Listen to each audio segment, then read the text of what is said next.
So I told John, I said, John, and as we're walking around the property, all right, the property is a disaster. It's a disaster. Okay.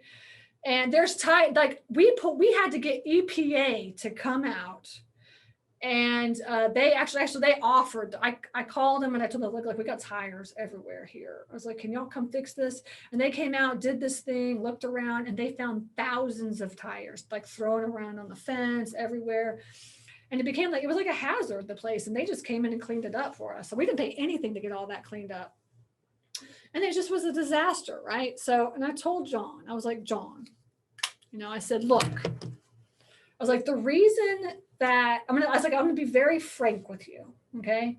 The reason that your property has been on the market for 5 years and nobody wants to buy this is because, number one, nobody is going to be able to get a loan on this unless they have cash. And there are very, very few people that have $500,000 cash to come and buy a property that's a piece of crap. There's not a lot of people that will do this. So your buying pool is super small. Okay, that's number one. Number two, no lenders outside of a private lender like mine right here is going to lend on this property. So number two, you're going to have to find somebody that has a private lender that will come and loan that money to you. So obviously I have the private lender right here. This person is willing to lend on your property. All right. So also number three is like you can't prove any numbers. You have no P&L, no balance. Will you show me your tax returns? Will you show me your P&L? Will you show me anything? He's like, I'm not showing anything. I'm not going to show you anything, because he also has his other companies and it's all cash anyways. He doesn't have anything to show. He's like, I'm not going to show anything.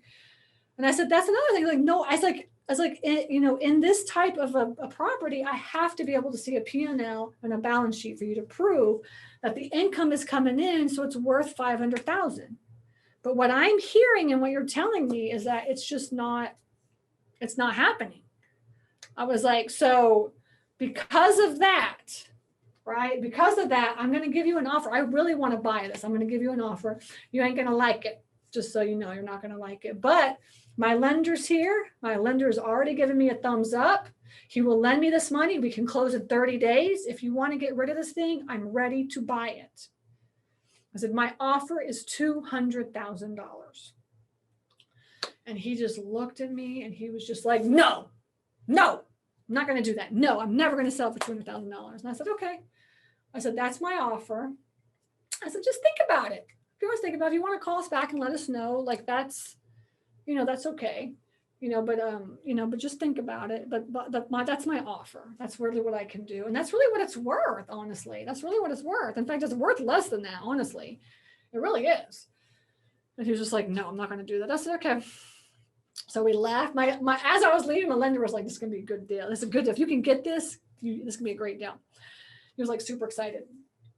And just bringing my lender with me, man, all of a sudden it went from he gave me $1 million to $2 million. He was like, let's do this, So you got to see me in action as well too, right? So that's a good tip, right? Bring your lender with you because they'll be able to they'll feel like they're part of the team, And so we left and, and my husband was just like, oh my God, what are we getting ourselves into, right? And then a couple of days later, actually, no, the next day, the realtor called my realtor and said he will do $250. That's the highest he'll go. And that's the lowest he'll go. I was like, yeah, I'm going to do $250. I already knew it was going to be $250. That's why I offered $200. I offered $200, so I would pay $250. That's how it works, right? And I said, $250 is fine. Okay. So I picked up this facility for $250,000. And I asked my lender, I said, can you lend me $10,000 over that so that we can clean the place up? And he said, yeah, that's fine. So I borrowed $260,000 is what I borrowed.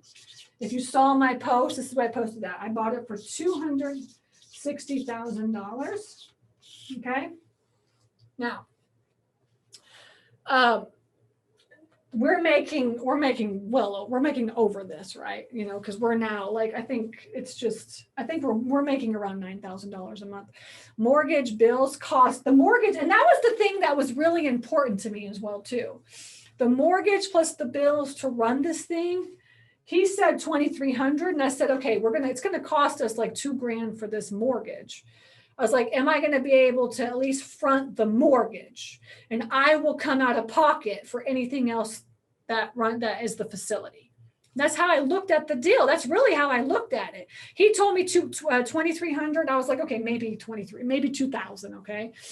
And I said, am I going to be able to afford the mortgage? And I knew with a $260,000 facility that the mortgage was going to be around $2,000.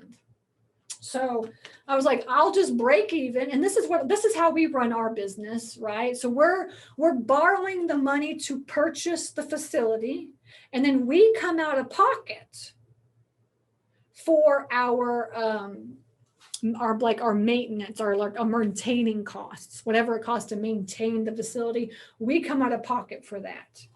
Right. So when I say I own millions and millions and millions of dollars worth of storage facilities, and I have not put a dime in of my own money to purchase the facilities, that is a very true fact. It is possible to own millions and millions and millions of dollars worth of facilities and not put a dime of your own money into the facility. And you could borrow even more. My husband always complains. He's like, why don't I just borrow more money so I can have money to actually fix them up and stuff, you know? Because what we do is we fix our facilities up as we go along. So it takes us a little longer. And we'll break even on most of the facilities that we buy, we'll break even. Because I just like to keep that mortgage. I like to make sure I can pay the mortgage, right? So we do come out of pocket on our facilities quite often. And then what I'll do is I'll offset. Like for instance, we just bought, we bought in 4 facilities this year. We're buying another one this month. We bought a facility in Valdosta, Georgia, just in January. This thing is a dump too. This is like another Fayetteville. I'm so excited. We're gonna make so much money on this facility.